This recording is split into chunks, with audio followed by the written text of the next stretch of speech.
নিজেকে ভালো রাখার জন্য সব সময় বলুন, আছি ভালো, আছি বর্তমানে, আছি সত্যে, আছি স্রষ্টার সাথে।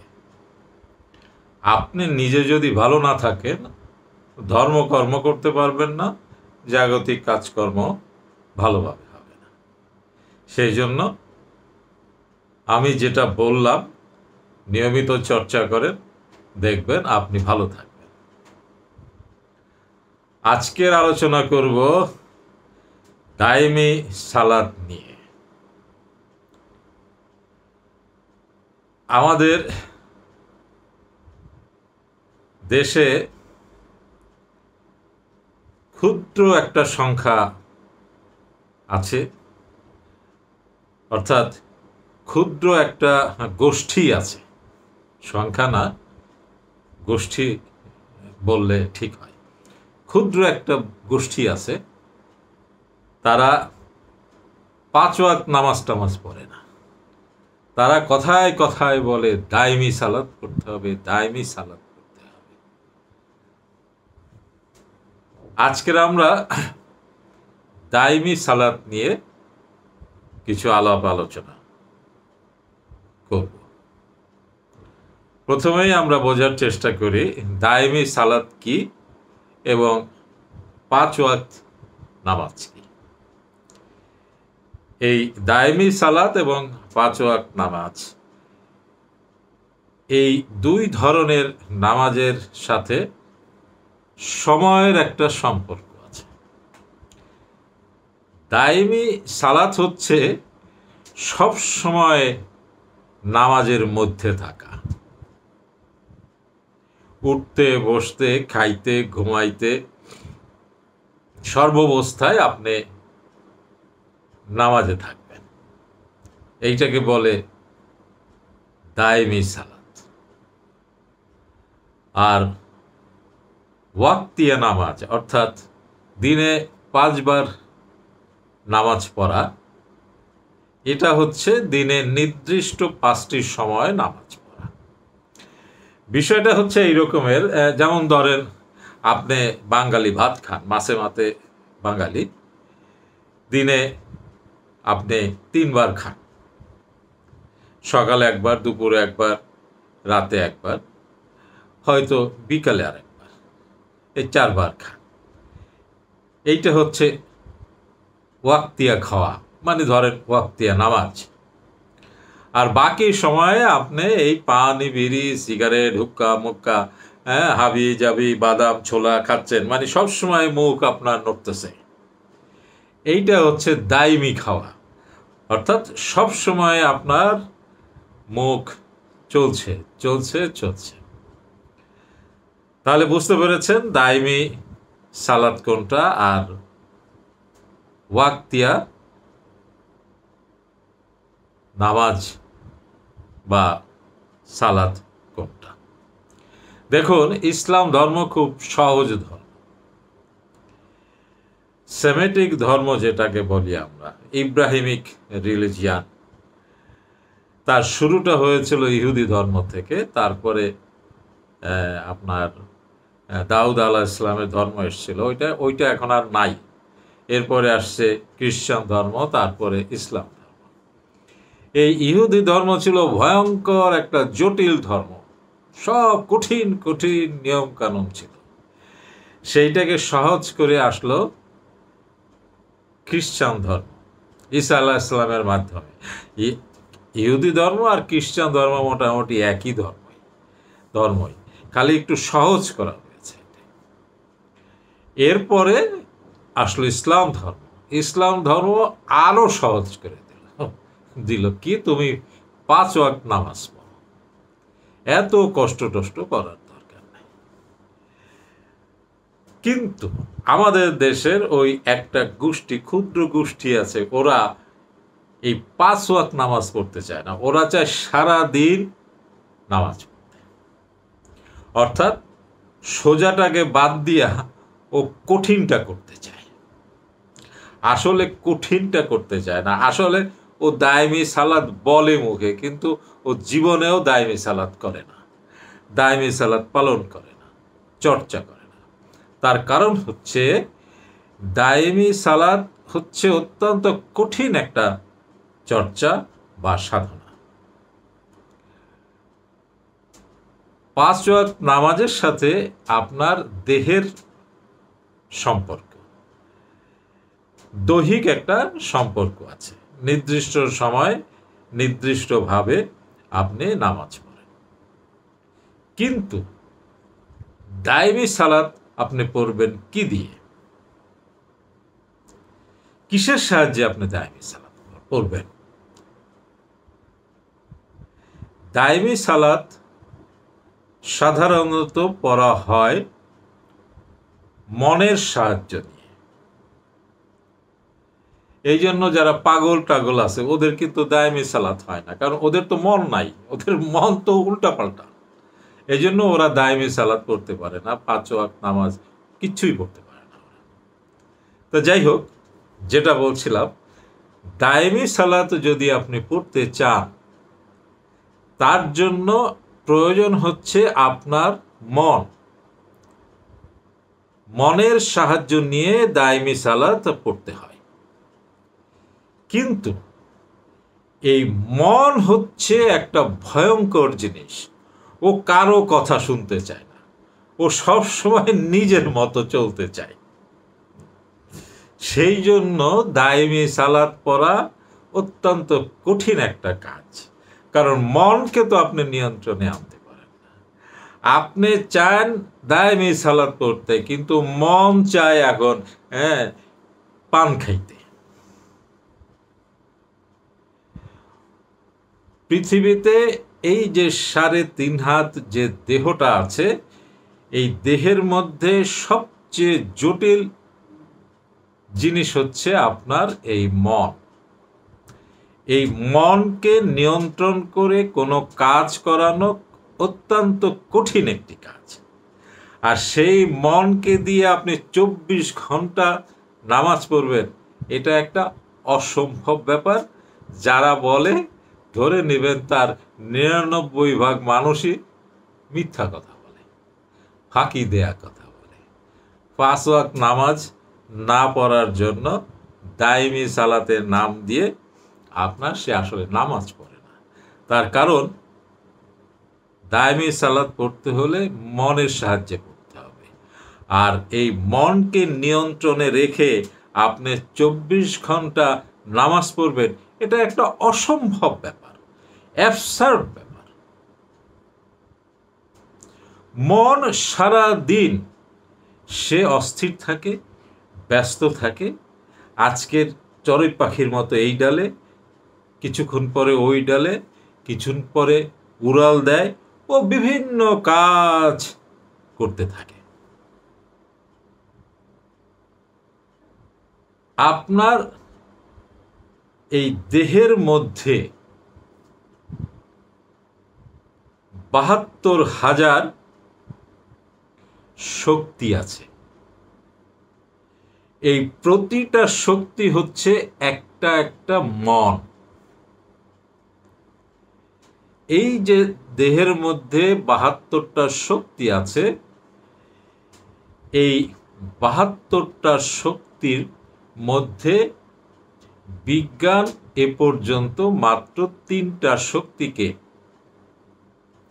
জানতে পেরেছে, আর বাদ বাকি শক্তিগুলোকে এখনো জানতে পারেনি।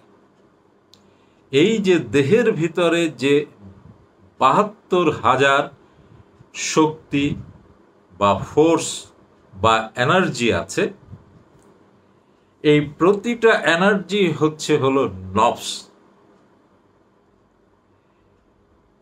এই সম্মিলিত নফসগুলো মিলেই হচ্ছে আপনার মন।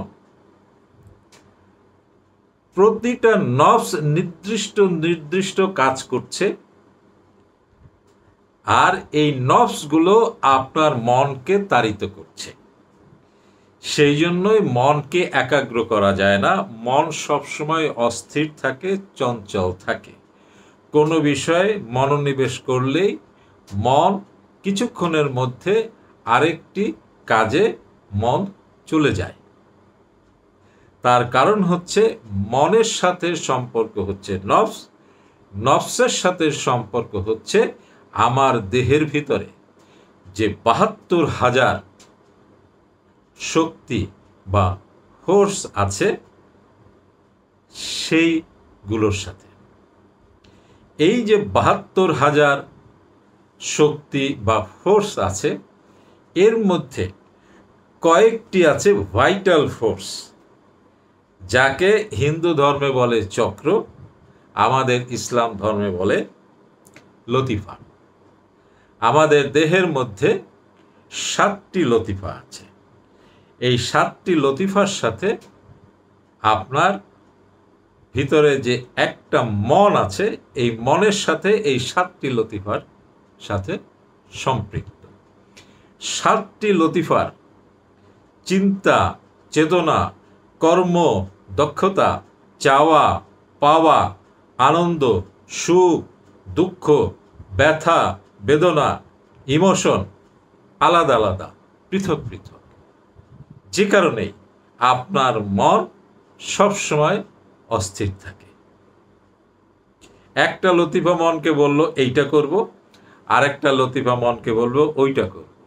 কান বলল এইটা করব, চোখ বলল এইটা করব, আপনার আত্মা বলল এইটা করব, আপনার হাত বলল এইটা করব। অর্থাৎ মন সবসময় সে অস্থির থাকে। তার কারণ আপনার ওই লতিফার সাথে আপনার মনের সম্পর্ক। তাহলে আপনি যে দাইমি সালাত বলছেন, এই দাইমি সালাতের সাথে সম্পর্ক হচ্ছে লতিফার, দাইমি সালাতের সাথে সম্পর্ক হচ্ছে নফসের, এই দাইমির সাথে সম্পর্ক হচ্ছে আপনার দেহের ভিতরে যে ৭২টা শক্তি আছে তার সাথে, এবং সবশেষে সম্পর্ক হচ্ছে আপনার মনের সাথে। তাহলে আপনি বলেন ৫ ওয়াক্ত নামাজ পড়া সোজা না দাইমি সালাত পড়া সোজা? দাইমি সালাত পড়তে হলে প্রথমেই আপনার মনকে নিয়ন্ত্রণ করা শিখতে হবে, মনকে কোনো খুঁটার সাথে বাঁধতে হবে। হ্যাঁ, আপনি ওই গ্রামে গরু দিয়ে ধান মারায় খেয়াল করেছেন, ১০টা ১২টা গরু দিয়ে ধান মারায়। গরু যদি ছেড়ে দেয়, সে তো এদিক সেদিক সে হাঁটা চলা শুরু করবে, ধান মারাই হবে না। তাহলে কি করে? সব গরুগুলোকে বেঁধে একটা খুঁটোর সাথে বেঁধে দেয়। ওই খুঁটোকে কেন্দ্র করে সব গরুগুলো কি হয়? ঘুরতে থাকে। ঠিক তেমনি ভাবে মনকে যদি আপনি নিয়ন্ত্রণ করতে চান, মনকে দিয়ে যদি আপনি কাজ করাতে চান, তাহলে মনকে আগে কি করতে হবে? কোনো খুঁটার সাথে বাঁধতে হবে। ধর্মীয় চর্চার ক্ষেত্রে আমি কিন্তু ধর্মীয় চর্চা শব্দটা ব্যবহার করলাম। আমি কিন্তু অফিসের কাজের কথা বলছি না, খেলাধুলার কথা বলছি না। কারণ দাইমি সালাত হচ্ছে ধর্মের সাথে সম্পৃক্ত। সেই জন্যই আমি বললাম যে ধর্মীয় চর্চার ক্ষেত্রে মনকে যদি আপনি একটা নির্দিষ্ট জায়গায় ধরে রাখতে চান, তাহলে কি করতে হবে? আপনাকে তসবিহ ব্যবহার করতে হবে। এই জন্য দেখবেন ধর্মচর্চার ক্ষেত্রে, সর্বপ্রকার ধর্মচর্চার ক্ষেত্রে, ইহুদি ধর্ম বলেন, খ্রিস্টান ধর্ম বলেন, ইসলাম ধর্ম বলেন, পৌত্তলিক ধর্ম বলেন, বৌদ্ধ দর্শন বলেন, সব ধর্মের মধ্যেই তসবির ব্যবহার আছে। তাহলে মনকে কোনো কিছুর উপরে নিবদ্ধ রাখতে হলে, মনকে খুঁটার সাথে বাঁধতে হলে আপনাকে কি করতে হবে? তসবির আশ্রয় নিতে হবে। আপনি যদি দাইমি সালাত পড়তে চান, সারাক্ষণ যদি আপনি নামাজের মধ্যে থাকতে চান, সারাক্ষণ আপনি যদি জিকিরের মধ্যে থাকতে চান, তাহলে মনকে, অর্থাৎ মন এদিক ওদিক যেন না ছুটতে পারে, তার জন্য কি করতে হবে? মনকে কিছুর সাথে বেঁধে রাখতে হবে। কার সাথে বেঁধে রাখবেন? ওই তসবির সাথে বেঁধে রাখতে হবে। তাহলে সারাক্ষণ যদি আপনি নামাজে থাকতে চান, তাহলে ওই তসবিকে ব্যবহার করে আপনার দায়মি সালাত পড়তে হবে। তাহলে দেখবেন আপনার মন এদিক সেদিক ছোটাছুটি বন্ধ হয়ে যাবে। সে একটা ছন্দের মধ্যে, একটা রিদমের মধ্যে, একটা ফ্রিকোয়েন্সির মধ্যে আপনার মন চলতে থাকবে এবং আপনার দেহ, মন, মস্তিষ্ক দায়মি সালাতের মধ্যে সে নিবদ্ধ হয়ে থাকবে, বেঁধে থাকবে। এবারে আসেন, তাহলে এই পৃথিবীতে দায়মি সালাত কারা পড়ে?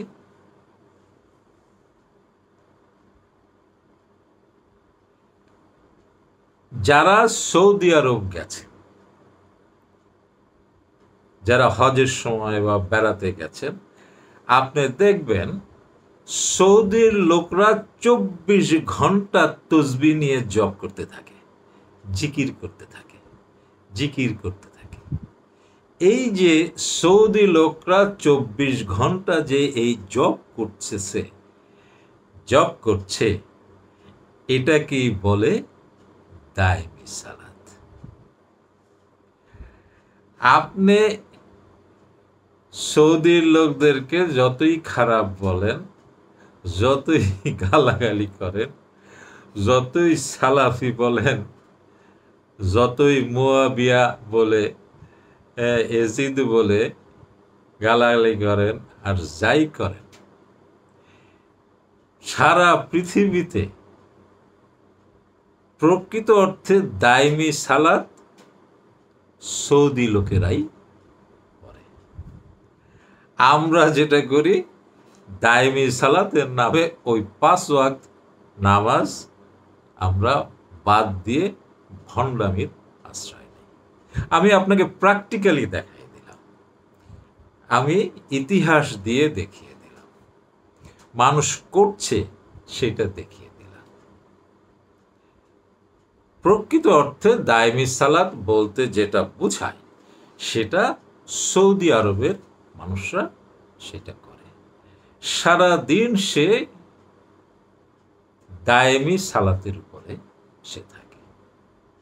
সেই জন্যই স্রষ্টার সাথে তার সংযোগ আমাদের চেয়ে অনেক বেশি।